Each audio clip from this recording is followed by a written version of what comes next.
London, 1888, a city divided in two. On the west side, wealth, culture, and bright gas lamps. But on the east side, a different world entirely.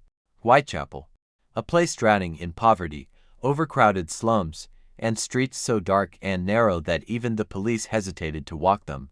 Tens of thousands lived crammed into filthy lodging houses. Alcoholism, disease, and homelessness were everywhere.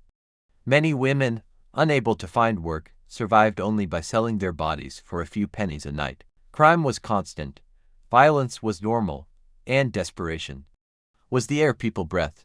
It was here, in these shadowed alleys, that a killer would soon rise. A killer unlike anything London had ever seen. The world would come to know him as Jack the Ripper. To understand Jack the Ripper, you must first understand the place he chose to hunt. The East End of London was a labyrinth of narrow, twisting alleys, where gas lamps barely pierced the fog. Shadows clung to every corner, and even the bravest police officers often avoided walking these streets at night. Whitechapel was filled with immigrants, factory workers, and the poorest of the poor.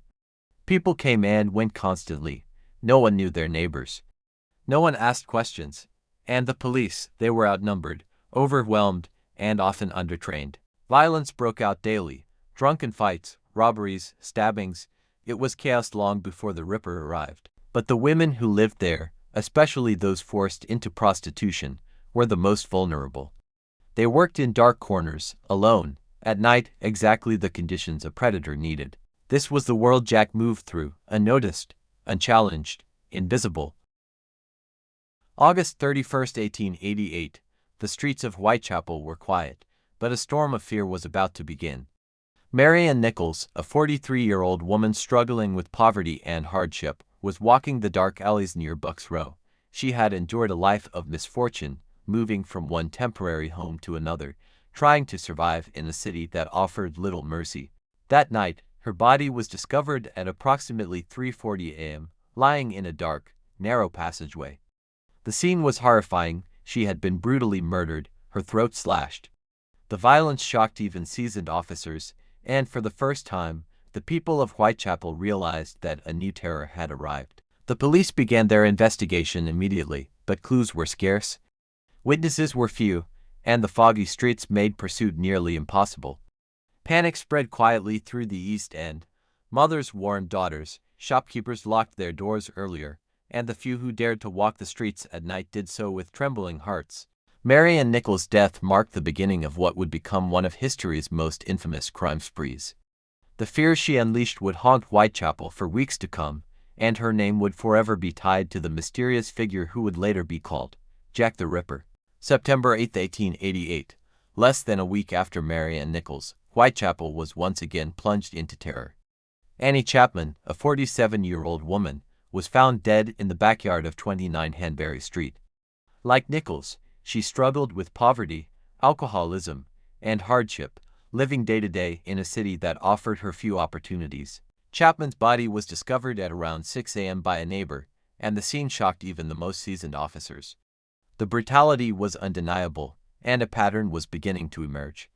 The killer's precision and audacity sent a clear message. He was bold, methodical, and utterly remorseless.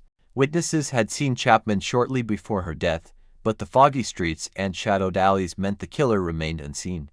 Fear began to spread among Whitechapel's residents.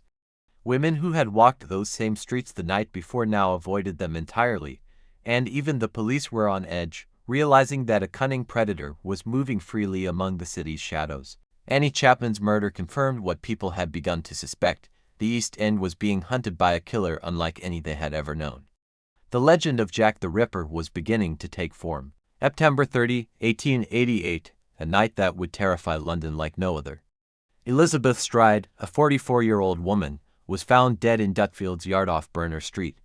Unlike previous murders, there were fewer mutilations, leading some to believe the killer was interrupted. Stride's murder was chilling in its simplicity, yet the message was clear. Jack the Ripper was relentless. Only 45 minutes later, just a mile away, Catherine Eddowes, 46, was discovered in Mitre Square. Her body had been savagely mutilated, far more grotesque than Stride's. Her face was slashed, her abdomen cruelly mutilated, and the precision suggested a killer who knew exactly what he was doing. Witnesses claimed to have seen both women in the East End that night, but the killer vanished into the fog before anyone could act. Police officers were baffled, and panic rippled through Whitechapel. Locals began to avoid the streets after dark, and the press sensationalized the murders, coining the term the double event. This night confirmed the Ripper's boldness and ruthlessness. 2 murders in one evening, each different in style, yet undeniably linked.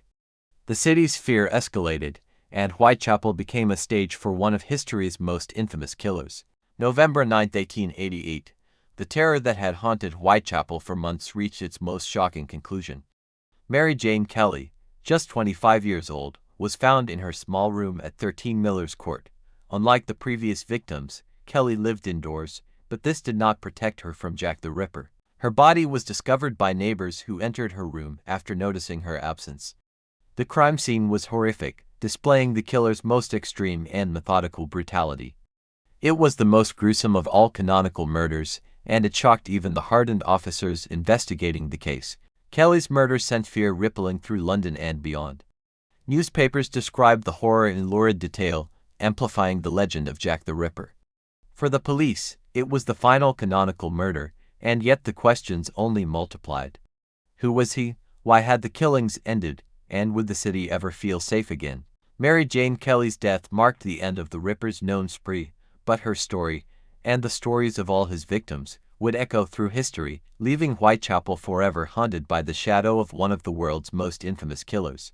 Our first major suspect is Montague John Druitt, a well-educated lawyer and schoolteacher whose life collapsed shortly after the murders.